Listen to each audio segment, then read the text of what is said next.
Beneath the gilded frame, Subrama Poleita.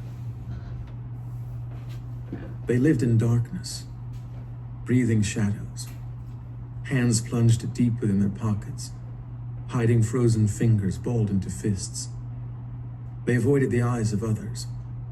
To look into the face of fear brought risk of getting trapped in its undertow. But somehow, invisible eyes, they were forever upon them, even in the darkest darkness, watching, always watching. Romania's perpetual sense of surveillance. That's how it's been described. The burden of a secret storm. This is not recited from memory. There was a student, a young man in the capital city of Bucharest. He wrote it all down, then feared it was a mistake. We speak of mistakes. Some believe that Dracula is the most frightening character associated with Romania. When they learn the truth, will it haunt them? Dracula is fiction, with no real connection to Romanian history. But there was once a real bloodthirsty monster living in a castle in Romania. He remained in his tower for 24 years. While Dracula chose specific victims, this other monster chose to be evil and cruel to everyone. He denied them food, electricity, truth, and freedom. The citizens of Romania were stoic and resilient, but they suffered a terror of tyranny. How many, you ask? 23 million people. Names and history largely unknown.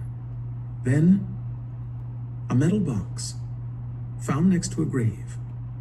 Inside was a manuscript. This is how one boy told the story. Din biroul lui, Cristian Florescu, Ciorna.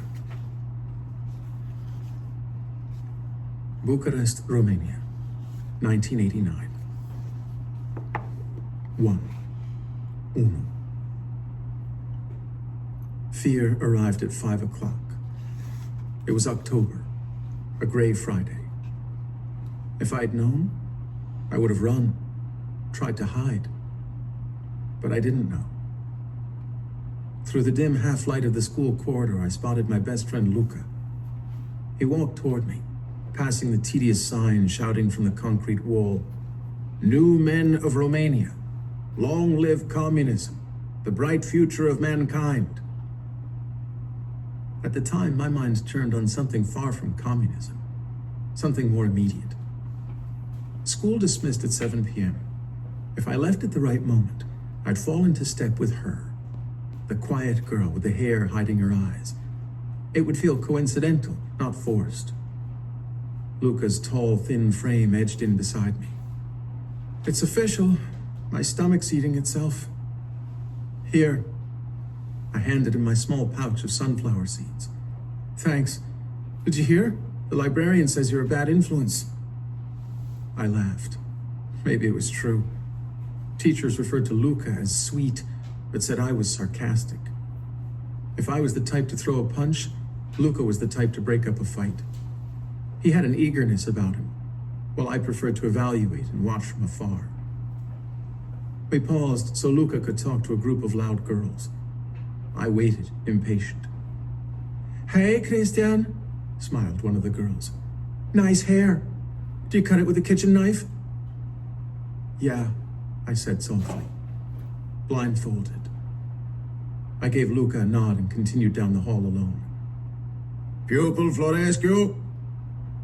The voice belonged to the school director. He lingered in the hallway, speaking with a colleague. Comrade Director shifted his weight, trying to appear casual. Nothing was ever casual. In class, we sat erect. Comrade Instructor lectured, bellowing at our group of 40 students. We listened, stock still and squinting beneath the sickly light. We were marked present in attendance, but were often absent from ourselves. Luca and me, we wore navy suits and ties to Liceu. All boys did. Girls, navy pinafores and white hairbands. Embroidered badges sewn onto our uniforms identified which school we attended. But in the fall and winter, our school uniforms weren't visible. They were covered by coats, knitted mufflers, and gloves to combat the bitter cold of the unheated cement building. Cold and dark, knuckles aching. It's hard to take notes when you can't feel your fingers. It's difficult to concentrate when the electricity snaps off. The director cleared his throat. Pupil Florescu, He repeated. proceed to the office. Your father has left a message for you. My father? My father never came to school. I rarely saw him. He worked 12-hour shifts, 6 days a week at a furniture factory. A slithering knot coiled inside my stomach. Yes, Comrade Director. I proceeded to the office as I was told. Could outsiders understand? In Romania, we did as we were told. We were told a lot of things. We were told that we were all brothers and sisters in communism. Addressing each other with the term comrade reinforced that we were all equal, with no social classes to divide us. Good brothers and sisters in communism followed rules. I pretended to follow rules. I kept things to myself, like my interest in poetry and philosophy. I pretended other things too. I pretended to lose my comb, but really just preferred my hair spiky. I pretended not to notice when girls were looking at me. And this one, I pretended that studying English was a commitment to my country. Words are weapons. I'll be able to fight our American and British enemies with words, not only guns. That's what I said. Our weapons course was called Preparing Youth for Defending the Country. We began training with guns at age 14 in school. Is that old or young compared to other countries? I remember jotting that question in my secret notebook. In reality, my desire to speak English had nothing to do with fighting our enemies. How many enemies did we have anyway? I honestly didn't know. The truth was, English class was full of smart, quiet girls. Girls I pretended not to notice. And if I spoke English, I could better understand song lyrics that I heard illegally on Voice of America broadcasts. Illegal, yes. Many things were illegal in Romania, including my thoughts and my notebook.